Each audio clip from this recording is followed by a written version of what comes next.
Welcome to I'm Writing. I'm currently working on book 1 of 3 novels I have planned in the series, starting with this lovely book, Magical Affinity. And I'm just wanting to record some of my progress. I'm currently just finished up chapter 10.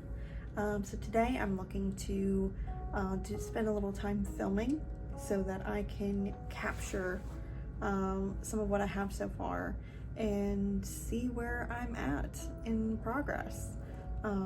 So welcome to the journey.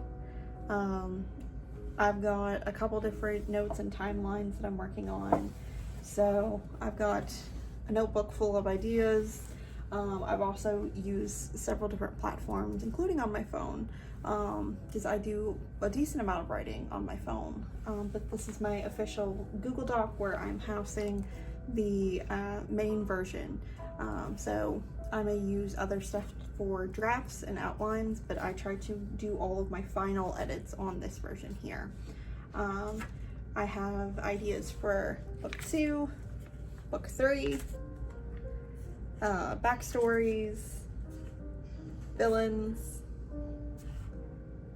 all sorts of stuff, important relationship timelines, questions I'm looking to answer, answers to certain stuff, all sorts of fun stuff in here. And we're just gonna keep going, keep trucking with it. So that's what I'm doing today. Thanks for coming along on this journey.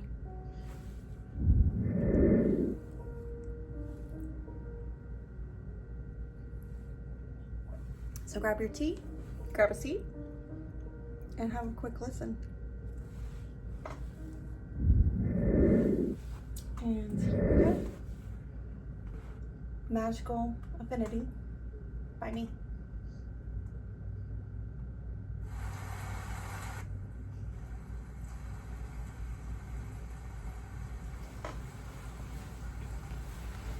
Chapter 1, Rain.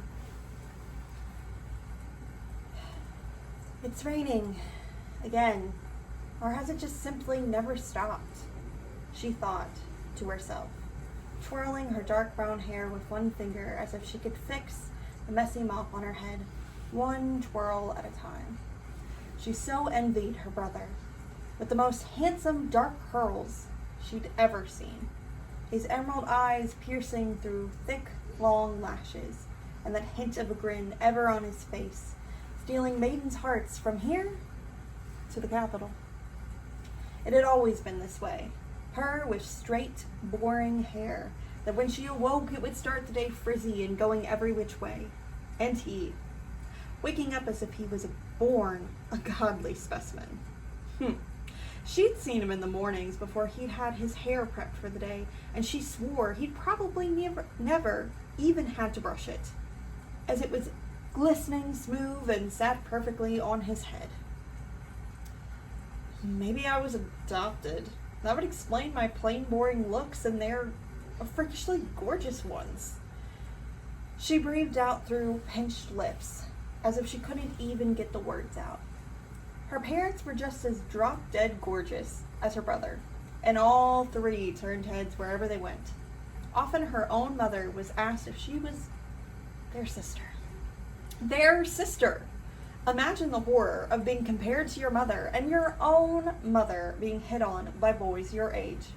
Granted, it wasn't often she got to go out on outings into town with them, as her mother felt it was better that her daughter, quote, focus on her education at home. It doesn't matter.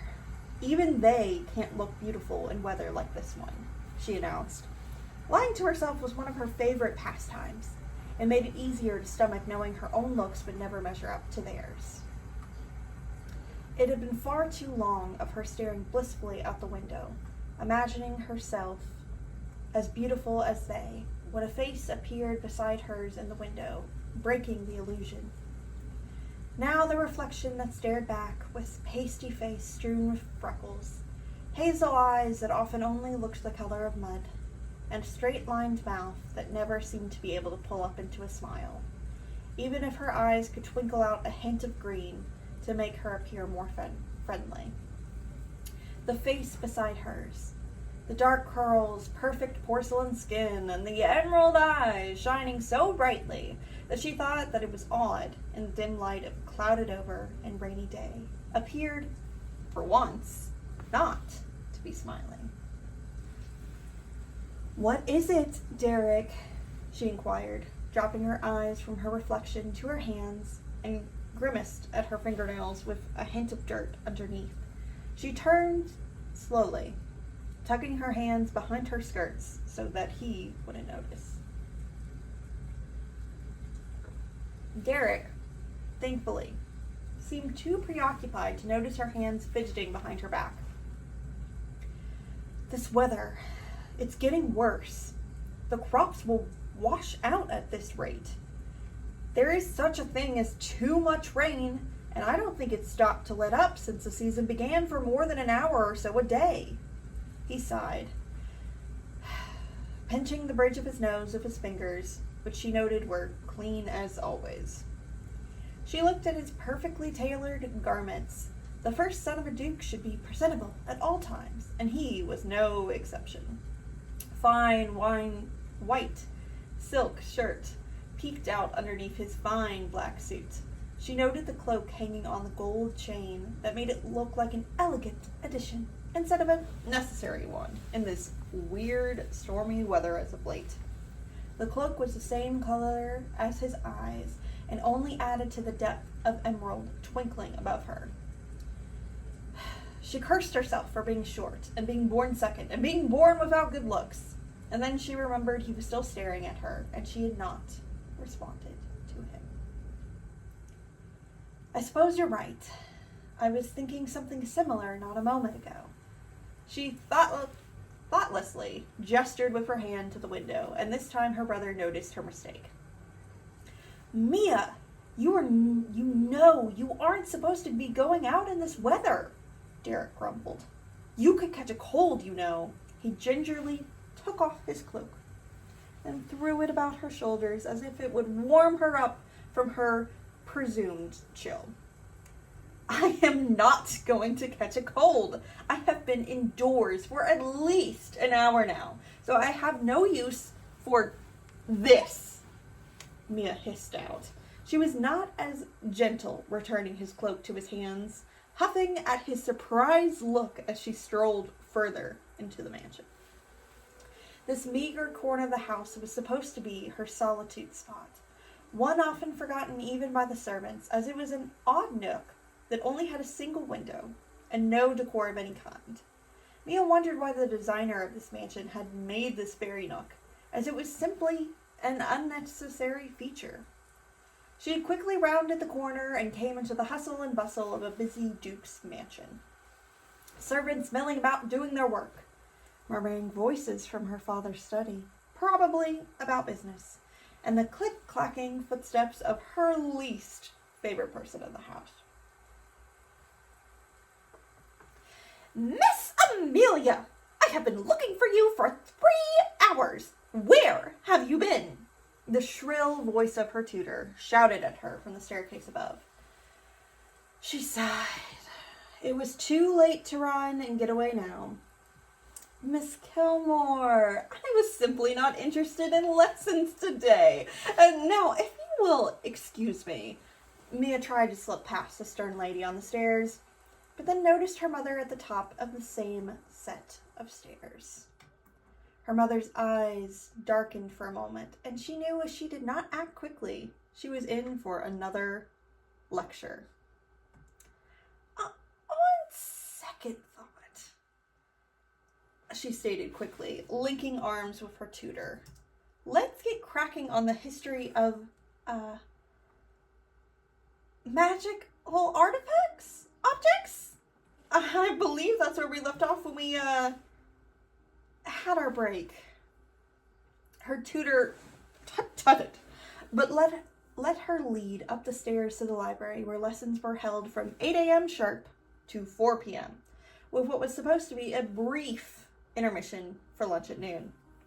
They'd only have an hour left of lessons before absence, but if she played her cards right, her mother wouldn't tack on more time. Her mother was big on letting the servants have breaks, and that especially included Miss Kilmore, as she had to, quote, deal with Mia's antics daily, as her father would put it. Mia shoved open the doors to the library and breathed out a sigh of relief as her mother had not followed them. She must not have heard Miss Kilmore's comment about how long my absence was, she thought to herself. Miss Kilmore resumed her normal stance at the podium, set in front of the desk and chair that Mia used daily. While 10-foot walls lined with books that she would love to dive into surrounded them, there was only Miss Kilmore's voice and a boring textbook for Mia day in and day out, other than on the weekends, where Mia could do as she pleases. Magical objects used to fascinate Mia when she was younger, but Miss Kilmore had a unique way of making everything extremely boring, as she would often go on and on about the history of common magical objects, and when Mia asked about anything beyond that, it was always answered this: "That is not for the public knowledge. Only those who are selected for the academy get to know that." Miss Kilmore would always look aghast at her pupil while saying it, and Mia would remember that Miss Kilmore did not go to the academy, so she wouldn't know herself. Only once did Mia make the mistake of asking Miss Kilmore why. "She should be my tutor, as she knows nothing about anything important. You could not possibly give me knowledge that would grow any magical capabilities that I possess." That led to a tongue lashing from both Miss Kilmore and her mother, a scenario that she did not want to repeat. Her eyes were glazing over when she heard, "And that was the history of enchanting and cleaning supplies. Well, that's our time, I suppose. With it being Friday, I shan't trouble you this time with punishment, but come Monday, we may be doing some makeup lessons." Mia nodded at her tutor and said the usual pleasantries. "Thanks, see you next week." Then, with her tutor finally gone, Mia sank down into a cozy chair in the library and flashed a grin at the storm outside. The storm was wild and untamable, a feeling Mia understood. Mia also was grateful for the weather, as it hid any signs of her growing magical abilities and her attempts of using them. As she currently only had water magic, no one noticed additional water outside, or heavier puddles, or muddy areas. It was a convenient way to practice. But her brother was certainly growing suspicious of her desire to be out in the elements. She'd so far used the ruse of wanting out of her lessons to appease anyone of thinking too hard about it, but she never let it get so out of hand before during her lessons. Her 30-minute lunch break had quickly come and gone, and then she'd spent an additional hour and a half practicing without noting the time.